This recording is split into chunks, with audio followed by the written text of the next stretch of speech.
My mother-in-law told the whole village I was poisoning her son. She was wrong. It wasn't me. But someone in that house was pouring death into his food every single night, and by the time we found out who it was almost too late to save him. My name is Chichi, and before you keep watching, if you love stories that will shock you till the very end, hit that subscribe button now, because what I'm about to tell you, you will not see coming, not even a little bit. I married Jason on a rainy Saturday in Enugu, the kind of rain that Igbo people say is a blessing on a marriage. I believed it. I believed everything that day because I loved him, and because I thought love was enough to survive anything, including a mother-in-law who looked at me like I had stolen something that belonged to her. Her name was Mama Ngozi, tall, straight-backed, with eyes that never seemed to blink when she looked at you. From the very first day I stepped into that compound as a new bride, she made it clear, without saying a single word, that I was not welcome. She didn't shout. She didn't insult me in front of people. That would have been too easy to fight. No, Mama Ngozi's weapon was silence. The kind of silence that sits in a room and makes your skin crawl. The kind of silence that makes you question your own sanity. Jason was her only son. Her husband had died when Jason was 12, and from that day, she raised him alone, poured everything she had into him, sacrificed her own life so that he could become the successful architect he was when I met him. So when he chose me, a girl from a family she considered beneath hers, something in her broke. Or maybe something in her had always been broken, and I just became the excuse. The first 6 months of our marriage were beautiful. Jason was gentle, attentive, the kind of husband who called during his lunch break just to hear my voice. We lived in a small flat in Independence Layout, far from his mother's house in the village, and for those 6 months, I thought we were safe. I thought distance would protect us. I was wrong. Mama Ngozi began visiting. At first it was once a month, then twice. Then she was practically living with us, claiming her health was failing, that she needed her son close, that a good wife should not deny her husband's mother a place in her home. And because Jason loved his mother fiercely, the kind of love that blinds a man to everything else, he never said no to her. I want you to understand something before I continue. I did not hate Mama Ngozi. I tried, God knows I tried to love that woman. I cooked her favorite meals, I rubbed her feet when her arthritis acted up. I called her Mama with a respect that came from my own upbringing, not from fear. But respect was never going to be enough for a woman who had already decided long before she met me that no woman would ever be good enough for her son. Things started small. My rice would go missing from the pot, and when I asked, Mama Ngozi would say I was imagining things, that maybe I hadn't cooked enough in the first place. My clothes, freshly ironed, would end up crumpled on the floor, and she would blame the wind, blame the house help, blame anyone but herself. I began to feel like I was losing my mind, like the walls of my own home were turning against me. But the real damage, the damage that would nearly destroy my marriage, happened in whispers. Whispers that Mama Ngozi planted in Jason's ear when I wasn't in the room. I only found out the extent of it much later, but I want you to keep this in mind as the story unfolds, because nothing in this house was ever what it seemed. One evening, Jason came home from work and refused to eat the food I had prepared. He said his stomach felt strange whenever he ate my cooking. I laughed it off at first, thought maybe he had eaten something at work that disagreed with him. But the next day, the same thing happened. And the next. Slowly, my husband, the man who used to steal spoonfuls of stew from my pot before it was even done, began pushing my food away like it was poison. I didn't understand it. I couldn't understand it because I had cooked with my own hands, with love, the same way my mother taught me. But something was happening to Jason's body. He was losing weight. He complained of headaches, of dizziness, of a bitter taste that lingered in his mouth long after meals. And every single time, Mama Ngozi was standing right there, watching him suffer with an expression I couldn't quite read. If you're new here, welcome. And if this story is already pulling you in, don't scroll past without subscribing because the twist coming up is going to change everything you think you know about this family.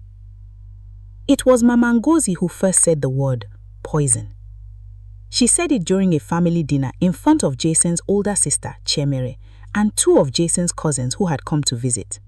She said it calmly, almost sadly, like a woman who had discovered a painful truth she wished she didn't have to share. "My son is not looking well," she said, placing a hand over her chest as if the words physically pained her. "Ever since he married this girl, he has not known peace. I have watched it with my own eyes." The room went silent. I felt my heart drop into my stomach. I looked at Jason, waiting for him to defend me, waiting for him to remind my mother that I had done nothing but love him. But Jason said nothing. He simply stared at his plate, his jaw tight, his eyes refusing to meet mine.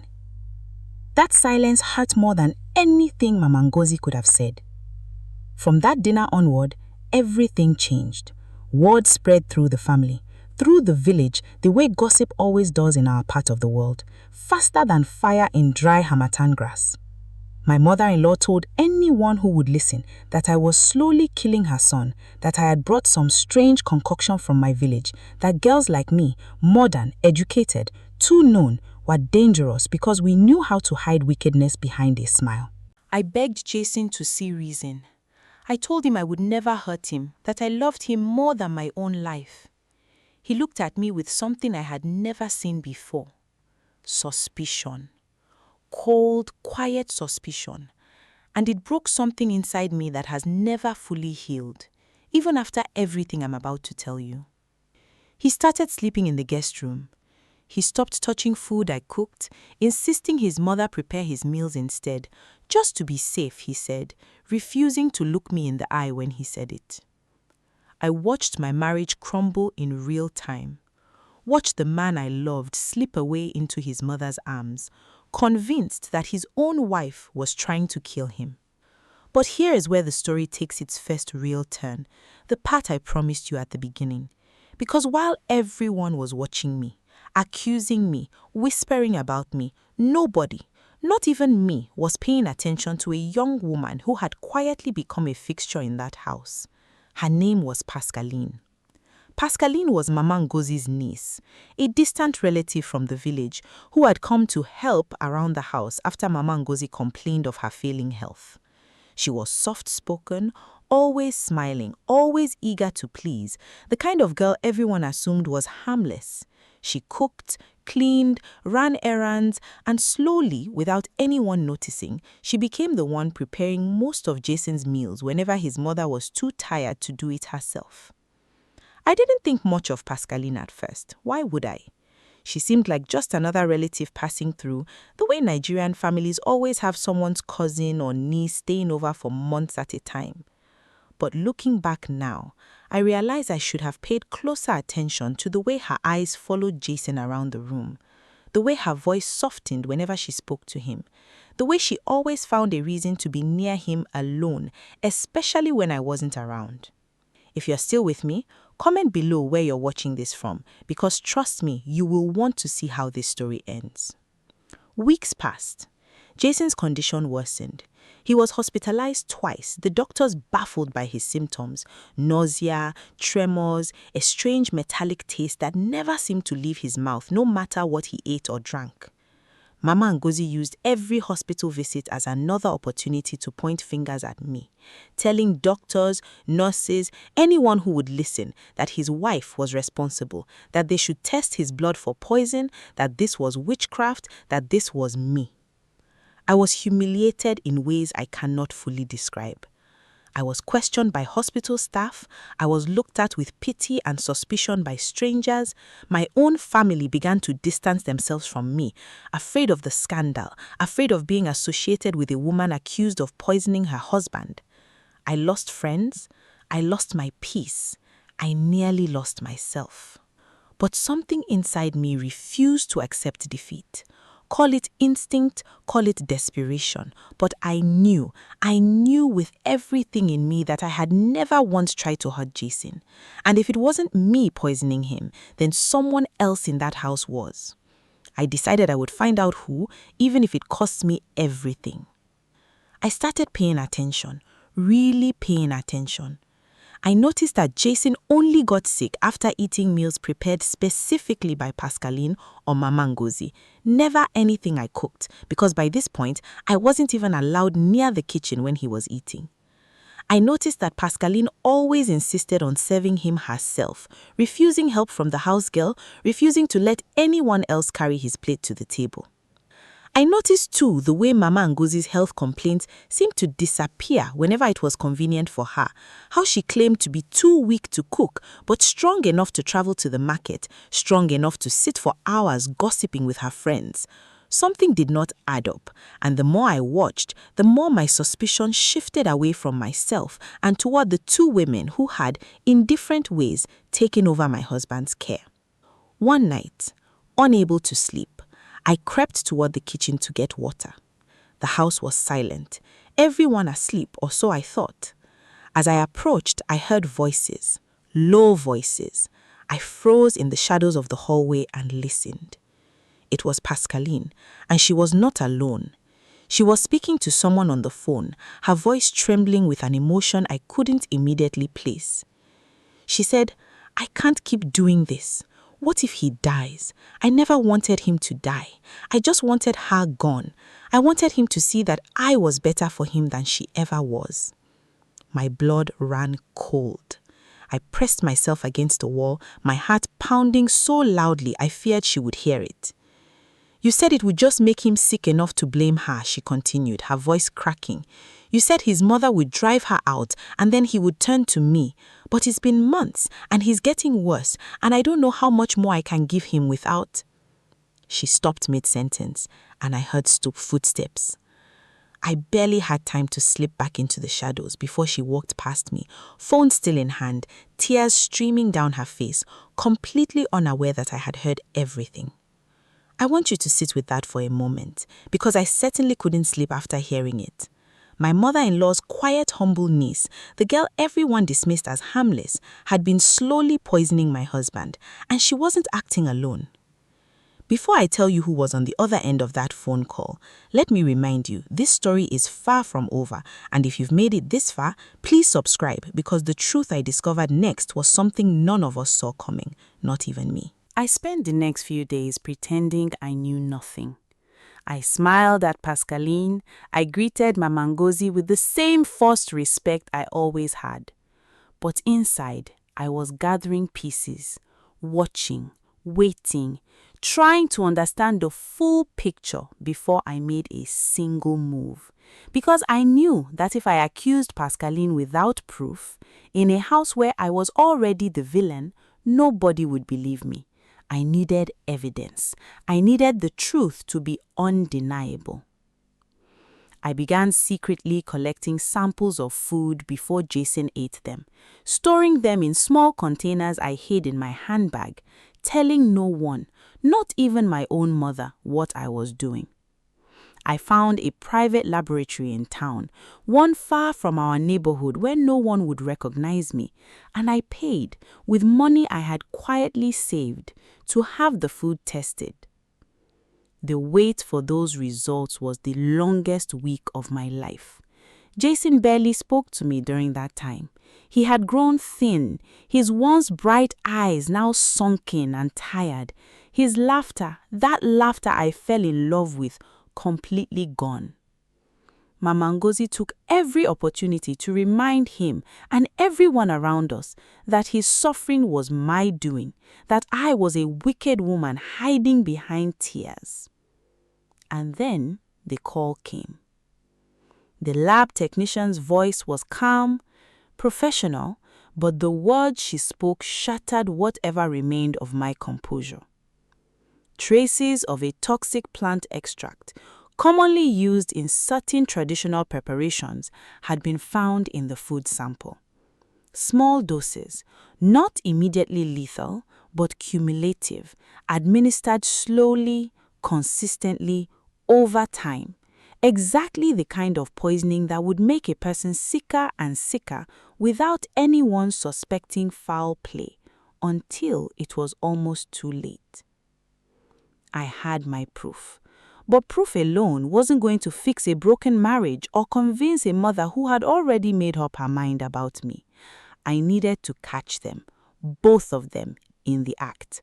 Because by now, I strongly suspected that the voice on the other end of Pascaline's phone call was not some outside accomplice. It was Mama Ngozi herself. Think about it. Who else would benefit from turning Jason against me, from driving me out of that marriage, from replacing me with a girl from her own bloodline, someone she could control completely, someone who would never challenge her authority the way I had? It made a sickening kind of sense. Mama Ngozi hadn't just disapproved of me.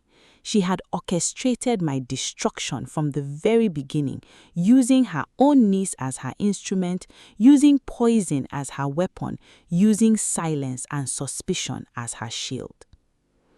I decided I would confront them, but not alone and not without a plan.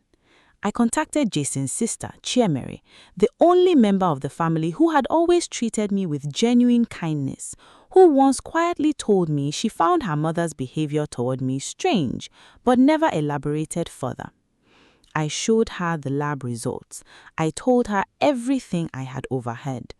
At first, she refused to believe it, her own mother capable of something so calculated, so cruel. But when I mentioned the name Pascaline, something shifted in her expression. Chiemere said slowly, her voice barely above a whisper, "Pascaline isn't just our cousin. Years ago, before you and Jason met, my mother tried to arrange a marriage between them. Jason refused. He said he saw her as family, nothing more. My mother never forgave him for that rejection. She always believed Pascaline was the perfect wife for her son, someone from the family, someone she could shape and control, someone who would never challenge her authority the way I had."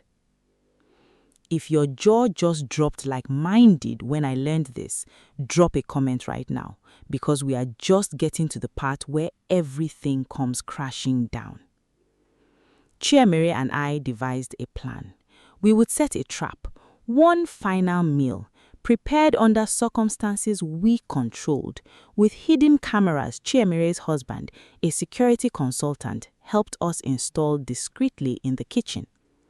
We waited for the perfect opportunity, a weekend where Jason would be home, weak but still present, still able to witness the truth with his own eyes. That Saturday felt like the longest day of my life. I moved through the house with a calm I did not feel, watching Pascaline prepare dinner as she always did, watching Mama Ngozi hover nearby, offering suggestions, tasting the stew, adding something from a small pouch she kept tucked into the folds of her wrapper when she thought no one was looking. I saw it. The camera saw it.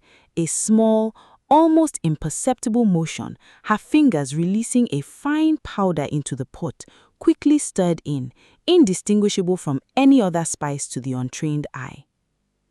My hands were shaking, but I forced myself to remain calm. Dinner was served. Jason sat at the table, exhausted, his body a shadow of the strong man I had married. I watched him lift his spoon, watched him bring it toward his mouth, and just as the spoon touched his lips, I spoke, "Don't eat it." The room froze. Mama Ngozi's eyes snapped toward me, sharp, dangerous. Pascaline's hands trembled where she stood by the stove. Jason lowered his spoon slowly, confusion written across his tired face. "Chichi, what is this nonsense now?" Mama Ngozi's voice was sharp, defensive, but I could hear something underneath it, fear. I placed the lab result on the table, along with my phone, playing the recording of Pascaline's late-night phone call, followed immediately by the video footage from moments earlier, showing clearly, undeniably, the powder being added to the pot. The silence that followed was the heaviest silence I have ever experienced in my life. Jason stared at his screen, then at his mother, then at Pascaline, whose face had crumbled into tears, sobs shaking her entire body as she sank to the kitchen floor.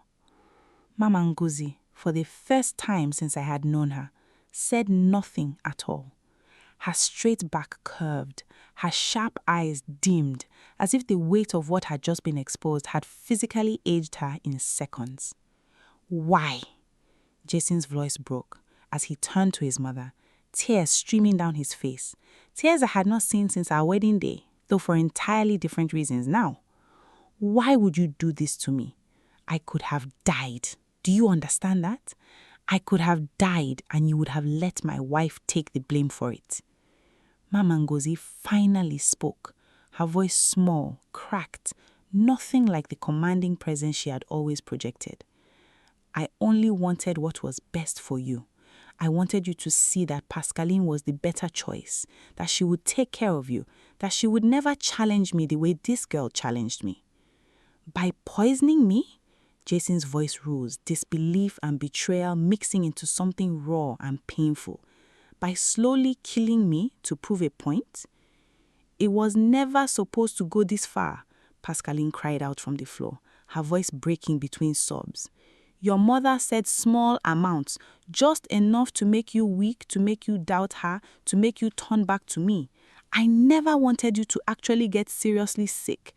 I love you, Jason. I've always loved you." I stood there, watching the truth unravel before us, feeling a strange mixture of vindication and heartbreak. Vindication because finally, I was no longer the villain in this story. Heartbreak because the damage done to my marriage, to my sense of safety, to the trust between Jason and I, could not simply be erased by uncovering the truth. If you've stayed this long, I promise you the ending is coming and it's not what you expect. Make sure you're subscribed so you don't miss the final part of this story, because what happened next changed everything, not just for me, but for that entire family. The days that followed were chaotic. Jason's family, once so quick to believe the worst about me, now turned their fury toward Mama Ngozi and Pascaline. Extended family members who had whispered about my wickedness now whispered about Mama Ngozi's cruelty instead, the fickle nature of gossip revealing itself for exactly what it was. Pascaline was sent back to the village in disgrace, her reputation destroyed, though I later learned that Jason, despite everything, refused to press formal charges against her, choosing instead to let her leave quietly, believing she had been manipulated as much as she had manipulated him. Mama Ngozi's case was different. Jason struggled for weeks with what to do about his own mother, torn between the love he had for her and the horror of what she had done. In the end, he made a decision that surprised everyone, myself included. He did not send her away. He did not cut her off completely. Instead, he confronted her, forced her to sit with the full weight of her actions, forced her to apologize to me directly in front of the family members who had once believed her lies. I will never forget that moment. Mama Ngozi, the woman who had made my life a living nightmare for nearly 2 years, sitting across from me, her eyes finally meeting mine without arrogance, without suspicion, only shame. "I was wrong," she said, her voice barely above a whisper. "I let my fear of losing my son turn me into someone I do not recognize. I hurt him, I hurt you. I nearly destroyed everything, all because I could not accept that he had grown into a man who could choose his own path, who could love a woman who was not chosen by me." I did not forgive her instantly. I want to be honest with you, because this story is not about pretending that forgiveness is easy or immediate.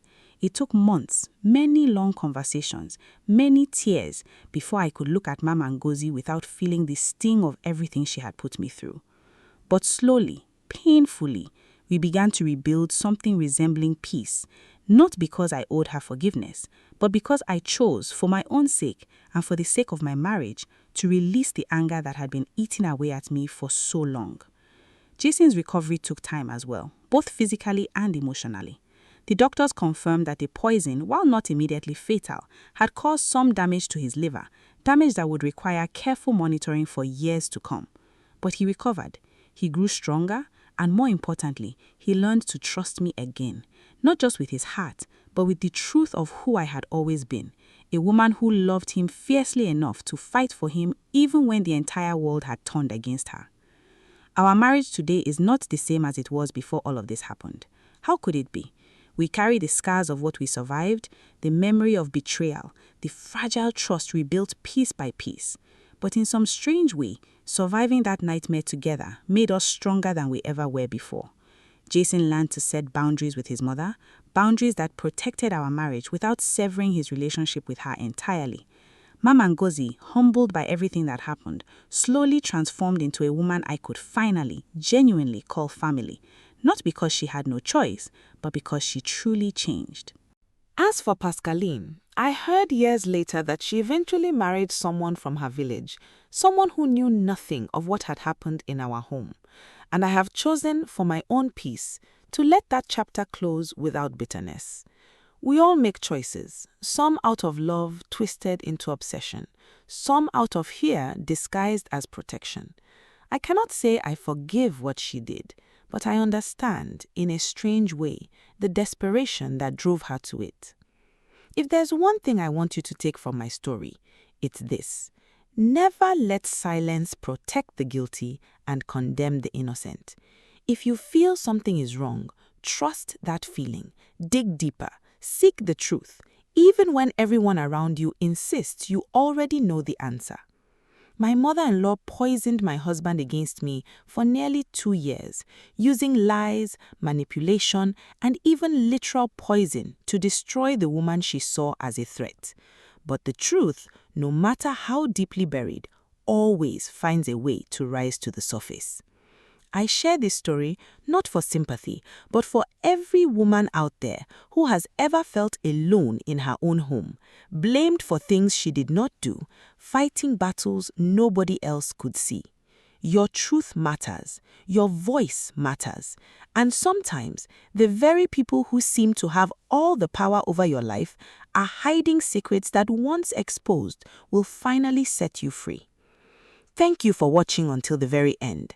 If this story touched you, moved you, or kept you on the edge of your seat, please hit that subscribe button, drop a comment telling me what part shocked you the most, and share this with someone who needs to hear that the truth always comes out, no matter how long it takes. Until next time, take care of yourselves and never stop searching for the truth, even when it hides in the most unexpected places.